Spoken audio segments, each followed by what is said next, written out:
आज जो है आईसीटी के अंतर्गत हम लोग जो है सिस्टम अप्रोच के बारे में पढ़ेंगे। सिस्टम अप्रोच जो है सिस्टम का हिंदी नाम जो है प्रणाली उपागम या प्रणाली विश्लेषण कहलाता है। सिस्टम अप्रोच, सबसे पहले ये जानना जरूरी है कि सिस्टम अप्रोच है क्या। तो ये जानेंगे हम लोग कि सिस्टम अप्रोच है क्या। सिस्टम अप्रोच वह प्रणाली है जिसके अंतर्गत हम लोग शैक्षिक प्रशासन संबंधी, एजुकेशनल मैनेजमेंट संबंधी विभिन्न प्रकार की समस्याओं, प्रॉब्लम्स का वैज्ञानिक पद्धति से विश्लेषण किया जाता है और प्रभावशाली तथा संतुलित समाधान निकाला जाता है। इसके द्वारा ही हम शिक्षा का नियोजन करते हैं, संगठन करते हैं, संचालन करते हैं और मूल्यांकन करने में बहुत ज़्यादा हमें सहायता मिलती है। तो शिक्षा प्रणाली उपागम या प्रणाली विश्लेषण एक तरह का शैक्षिक मैनेजमेंट है जिसके जरिए हम शिक्षा का नियोजन, संगठन, संचालन, मूल्यांकन आसानी से कर सकते हैं। अब इसके बाद हम लोग ये जानेंगे कि प्रणाली उपागम या सिस्टम अप्रोच है क्या, इसका अर्थ क्या है। तो प्रणाली उपागम के अर्थ के विषय में दो मत प्रचलित हैं। पहले मत के अनुसार ये माना जाता है कि प्रणाली उपागम जो है कोमल या मृदुल उपागम का ही अंग है, जबकि दूसरे मतानुसार ये माना जाता है कि हार्डवेयर और सॉफ्टवेयर दोनों उपागमों के मिलने से जो है प्रणाली विश्लेषण का निर्माण होता है। तो ये हुआ हमारे प्रणाली विश्लेषण का अर्थ। अब हम लोग आएंगे कि प्रणाली विश्लेषण के प्रमुख तत्व वर्ग कौन कौन से हैं। तो प्रणाली विश्लेषण के प्रमुख तत्व वर्ग जो है 4 होते हैं। पहला तत्व वर्ग हम इनपुट कहते हैं, हिंदी में अदा कहते हैं। दूसरा प्रोसेस होता है जिसे प्रक्रिया कहते हैं। तीसरा आउटपुट होता है जिसे हम प्रदा कहते हैं। और चौथा जो है इन्वायरमेंटल कॉन्टेक्स्ट होता है जिसका मतलब पर्यावरण संदर्भ होता है। अब ये देखेंगे कि ये जो हमारे प्रणाली उपागम के प्रमुख तत्व हैं, एलिमेंट हैं, ये क्या हैं, कैसे होते हैं। सामान्य भाषा में सब लोग इसको कंप्यूटर सिस्टम में अगर पढ़ते रहे होंगे तो इनपुट, आउटपुट, प्रोसेस वगैरह के बारे में जानते हैं आप लोग। ठीक उसी तरह से इसमें भी है। सबसे पहला है इनपुट। तो इनपुट के अंदर वे सभी व्यवहार या क्षमताएं आती हैं जो किसी शैक्षिक व्यवस्था में शिक्षण कार्य शुरू करते समय शिक्षक एवं छात्रों के माध्यम से मिलती है। अर्थात अगर कोई शैक्षिक प्रक्रिया हम लोग शुरू करते हैं तो उसमें शिक्षक और स्टूडेंट यानी छात्रों के माध्यम से जो माध्यम बनता है वही जो है क्या कहलाता है, हमारा इनपुट या अदा कहलाता है। दूसरी प्रक्रिया जो होती है वो हमारा प्रोसेस कहलाती है। प्रोसेस वे सभी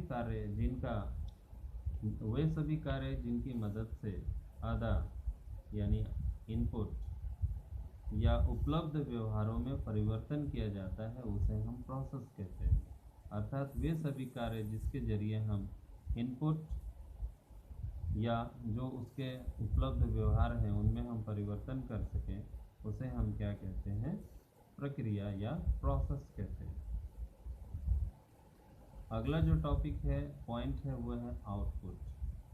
तो आउटपुट का मतलब उस व्यवहार से है जिसे प्राप्त करने के लिए प्रणाली को निर्मित किया जाता है।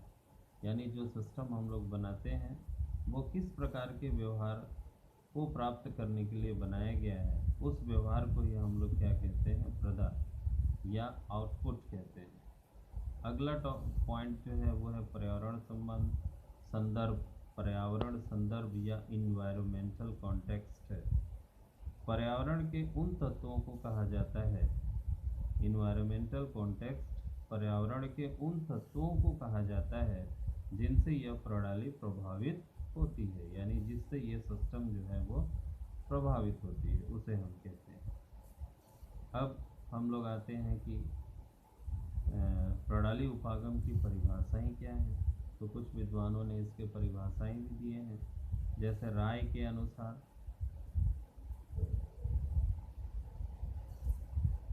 रॉब के अनुसार रॉब प्रणाली क्रमिक रूप से विशिष्ट ढंग से कार्य करने का व्यवस्थित तरीका है। प्रणाली सिस्टम क्रमिक रूप यानी सिस्टम से एक के बाद एक और विशिष्ट ढंग से यानी काम करने का तरीका जो है विशिष्ट हो यानी सबसे अनोखा हो, अलग हो।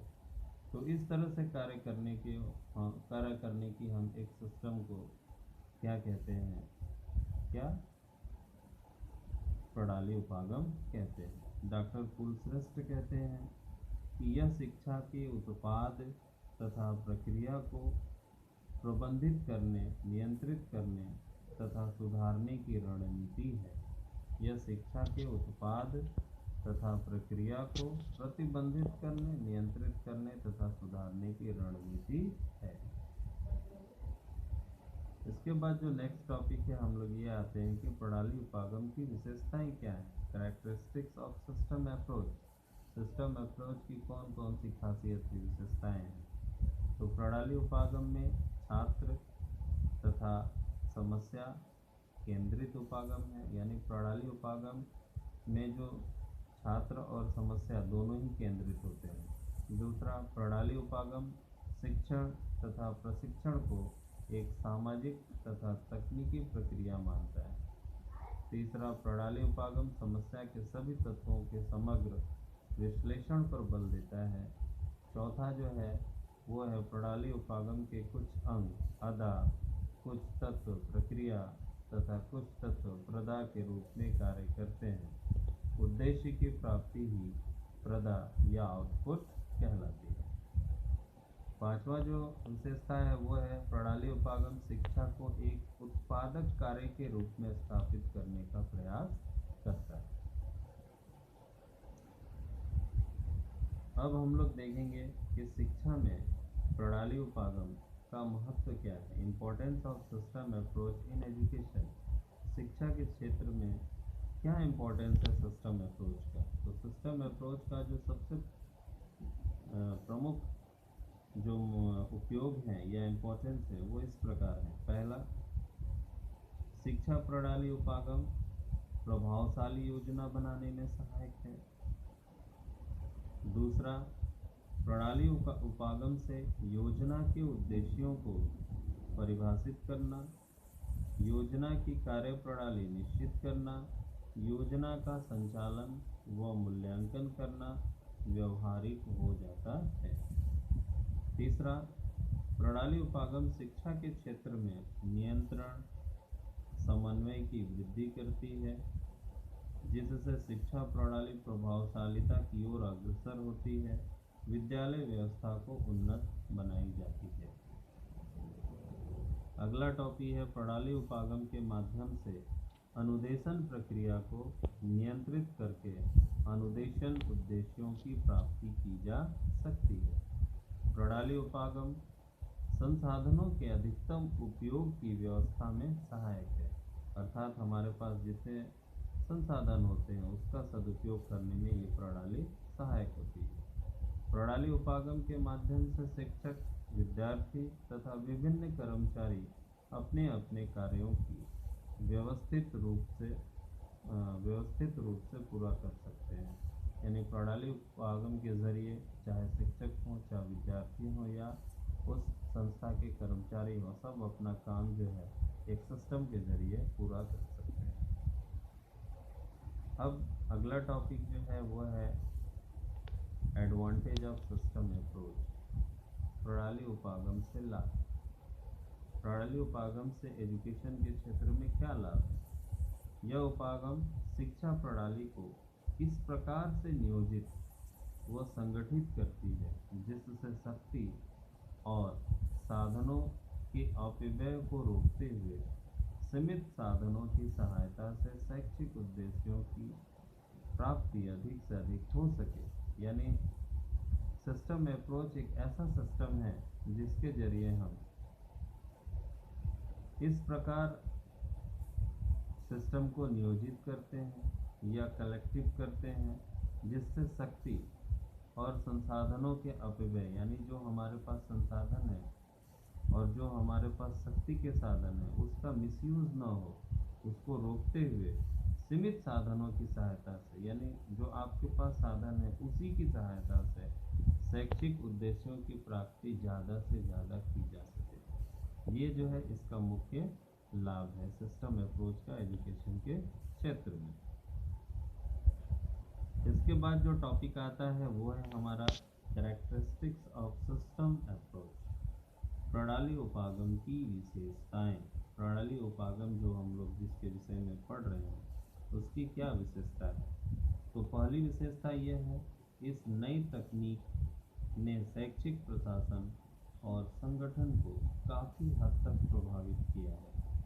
यानी ये जो तकनीक है, शैक्षिक प्रशासन, शिक्षा का जो प्रशासन किया जाता है, एडमिनिस्ट्रेशन किया जाता है और इसका जो कलेक्शन होता है, संगठन होता है, उस संगठन को काफ़ी हद तक ये प्रभावित करता है। दूसरा है, यह हार्डवेयर और सॉफ्टवेयर के दृष्टिकोण के बीच एक कड़ी के रूप में कार्य करता है। इसे प्रबंध तकनीक भी कहा जाता है, अर्थात हार्डवेयर और सॉफ्टवेयर के बीच ये एक तरह से पुल का काम करता है या दोनों को जोड़ने का काम करता है, इसीलिए हम इसे क्या कहते हैं, प्रबंध तकनीक भी कहते हैं।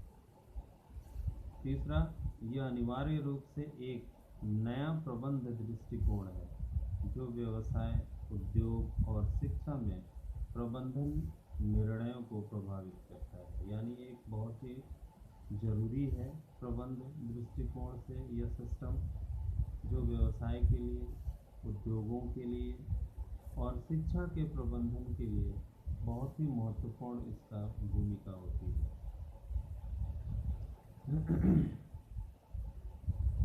अगर डिक्शनरी की सहायता से देखा जाए तो प्रणाली का मतलब है नियमित रूप से संपर्क या अंतर्निर्भरता के किसी एक रूप से एकजुट वस्तुओं की एक संयोजन, एक नई टेलीग्राफ प्रणाली के रूप में कार्बनिक या संगठित के रूप में सिस्टम को 3 व्यापक श्रेणियों में विभाजित किया जा सकता है।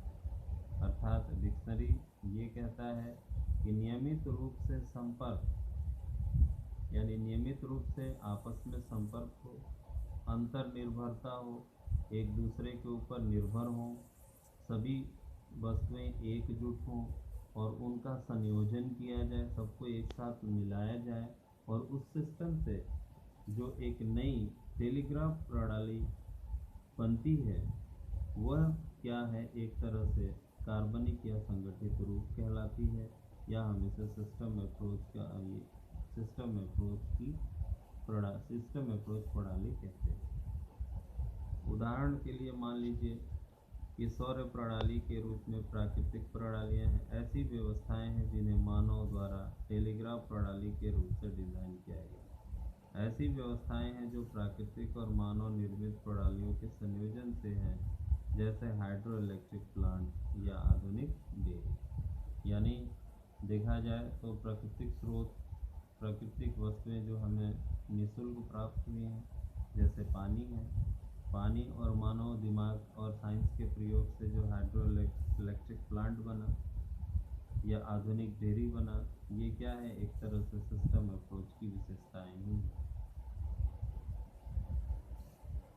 प्रणाली उपागम के आधारभूत सिद्धांत, यानी सिस्टम अप्रोच के प्रिंसिपल क्या है, किस सिस्टम, ये सिस्टम किस प्रिंसिपल के तहत कार्य करता है।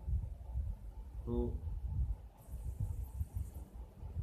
शिक्षा के संदर्भ में सिस्टम एक इकाई है जिसमें पूरे पहलुओं और भागों, अर्थात विद्यार्थियों, शिक्षकों, पाठ्यक्रम, सामग्री, शिक्षण उद्देश्यों का मूल्य, शिक्षण सीखने की प्रक्रिया को एक प्रणाली के घटकों के बीच होने वाले संचार और नियंत्रण के रूप में देखा जाता है। इस मामले में सिस्टम एक शिक्षक शिक्षा का एक कार्यक्रम है जो कि सभी इंटरैक्शन के एक विशेष पैटर्न में है। सिस्टम दृष्टिकोण पहले सीखने पर ध्यान केंद्रित करता है और फिर पाठ्यक्रम सामग्री, सीखने के अनुभव और प्रभावी मीडिया और निर्देशात्मक रणनीतियों की प्रणाली में स्वयं को निरंतर आत्म सुधार और सुधार प्रदान करने की क्षमता में शामिल करता है। अर्थात सिस्टम दृष्टिकोण सबसे पहले ये कहता है कि हमें कैसे सीखना है, सीखने के बारे में वो ध्यान केंद्रित करता है कि कैसे ज़्यादा से ज़्यादा स्टूडेंट जो है, छात्र जो है, सीख सकते हैं, लर्निंग कर सकते हैं। और लर्निंग करने के लिए उनके लिए पाठ्यक्रम सामग्री क्या होनी चाहिए, पाठ्यक्रम को सीखने की सामग्रियाँ कौन कौन सी होनी चाहिए। साथ ही सीखने के अनुभव, सीखने में उनका अनुभव क्या है, उनका पूर्व ज्ञान से कोई संबंध है या नहीं है। और प्रभावी मीडिया, मीडिया जो प्रभावी होती है वो, और निर्देशात्मक रणनीतियों, और जो रणनीतियाँ बनाई जाती हैं जिनका निर्देश दिया जाता है, ये सारे कुछ जो है मिलकर स्वयं को निरंतर आत्म सुधार और सुधार प्रदान करने की क्षमता में शामिल करता है। अर्थात इन सब में सुधार होती है और सुधार करने की आवश्यकता होती है और ये निरंतर सुधरते जाते हैं। शिक्षक को चयनित संसाधन सामग्री और कक्षा की गतिविधियों का पूरी तरह उपयोग करना है। यानी इस सिस्टम के अंतर्गत शिक्षक को जो वो चयन करते हैं वैसे संसाधन वाले सामग्री का उपयोग करना है और कक्षा की गतिविधियों का, कक्षा में जो गतिविधियां होती हैं उन पूरे गतिविधियों का उनको उपयोग करना है। जैसे ब्लैक बोर्ड के माध्यम से, जैसे TLM से, जैसे इलेक्ट्रॉनिक प्रोजेक्टर से, इस तरह के चीज़ों से। शिक्षकों का विषय समग्र दृष्टिकोण होना चाहिए। यानी शिक्षक का जो विषय हो वो समग्र दृष्टिकोण होना चाहिए, उसकी सीमाएं उसे पता होनी चाहिए, अपने विद्यार्थियों के बारे में सब कुछ जानना चाहिए उसे, और उनकी सीख क्षमताओं में व्यक्तिगत मतभेद योजना बनाना चाहिए। ये सिस्टम, ये जो है आपका प्रभावी उपागम के आधारभूत सिद्धांत है। इस सिद्धांत पे प्रभावी उपागम जो है वो कार्य करती है। अब हम लोग देखते हैं कि प्रणाली दृष्टिकोण, सिस्टम अप्रोच का लाभ क्या है। तो प्रणाली दृष्टिकोण या सिस्टम अप्रोच के लाभ निम्नलिखित हैं। पहला, सिस्टम दृष्टिकोण विशिष्ट लक्ष्य को प्राप्त करने के लिए संसाधन सामग्री की उपयुक्तता की पहचान करने में सहायता करता है। अर्थात सिस्टम दृष्टिकोण, सिस्टम अप्रोच एक ऐसा लक्ष्य है जिसे प्राप्त करने के लिए संसाधन सामग्री की उपयोगिता, अर्थात जो संसाधन सामग्री आपके पास हैं उसकी उपयुक्तता पहचानने में ये हमें मदद करती है। दूसरा, परिभाषित लक्ष्य प्राप्त करने के लिए मशीनों, मीडियो और लोगों के एकीकरण प्रदान करने के लिए तकनीकी अग्रिम का इस्तेमाल किया जा सकता है। अर्थात कोई भी लक्ष्य जो सिस्टम अप्रोच द्वारा निर्धारित हो उसे प्राप्त करने के लिए जो हम मशीनों का प्रयोग करते हैं, जो मीडिया होती है, या जो लोगों का एकीकरण होता है ना, इन सब का इस्तेमाल इसमें होता है। यह मात्रा, समय और अन्य कारकों के संबंध में संसाधन की ज़रूरतों, उनके स्रोतों और सुविधाओं का आकलन करने में सहायता प्रदान करती है। यानी यह मात्रा, किस मात्रा में आपको उपलब्ध होनी चाहिए मशीन, समय कैसा होना चाहिए, कितना समय की आपकी आवश्यकता होती है, कैसे कारकों की ज़रूरत पड़ती है, किन किन स्रोतों की आवश्यकता होती है, इन सब का आकलन करने और उनसे एक दूसरे को हेल्प लेने में ये मदद करती है। यह छात्र सीखने के मामले में सिस्टम सफलता के लिए आवश्यक घटकों को एक व्यवस्थित परिचय की अनुमति देता है। इसमें कार्यवाही की योजना में कठोरता से बचा जाता है, क्योंकि सतत मूल्यांकन में लाभकारी बदलाव किए जाने की इच्छा होती है। अर्थात यह योजना जो है मूल्यांकन की कठोरता में कमी लाता है, अर्थात मूल्यांकन में लाभकारी बदलाव करने की इसकी इच्छा होती है। अब हम लोग ये देखते हैं कि ये हमारी जो प्रणाली उपागम है, जो सिस्टम अप्रोच है, इसकी सीमाएं कहाँ तक हैं, इसकी लिमिटेशन कहाँ तक है। तो इसकी लिमिटेशन इस प्रकार है। यह परिवर्तनों का विरोध करता है। पुराने तरीकों को मिटा देना मुश्किल है। हमेशा किसी भी नए तरीके या दृष्टिकोण के प्रति प्रतिरोध होता है। अर्थात ये जो है नए तरीकों को जन्म देता है, जिससे पुराने तरीके मिटने के कगार पे होते हैं, इसलिए इसका विरोध होता है, प्रतिरोध होता है। स्कूल के कर्मियों के लिए सिस्टम दृष्टिकोण के लिए कठोर और सतत काम करने की आवश्यकता होती है, जो कि उन्हें श्रम साध्य होता है। तीसरा, तालमेल की कमी, अर्थात शिक्षक और प्रशासक अभी भी सिस्टम दृष्टिकोण से परिचित नहीं है। यद्यपि सफलतापूर्वक उद्योग को कार्यान्वित किया जाना अभी भी शिक्षा में प्रगति करना बाकी है। तो ये तीन इसकी सीमाएं हैं। पहला, परिवर्तन का विरोध, अर्थात पुराने तरीकों को मिटा देना मुश्किल है, उनकी भी उपयोगिता है। हमेशा किसी न किसी नए तरीके का प्रतिरोध होता ही है। स्कूल के जो कर्मी होते हैं, जो सिस्टम दृष्टिकोण के जरिए उनको काम करना पड़ता है, तो वो कठोर और सतत होता है, लगातार होता है, तभी जाके सिस्टम अप्रोच जो है सक्सेस हो सकता है। इसलिए ये जो है कर्मियों को श्रम साध्य बनाता है। तीसरा, तालमेल की कमी।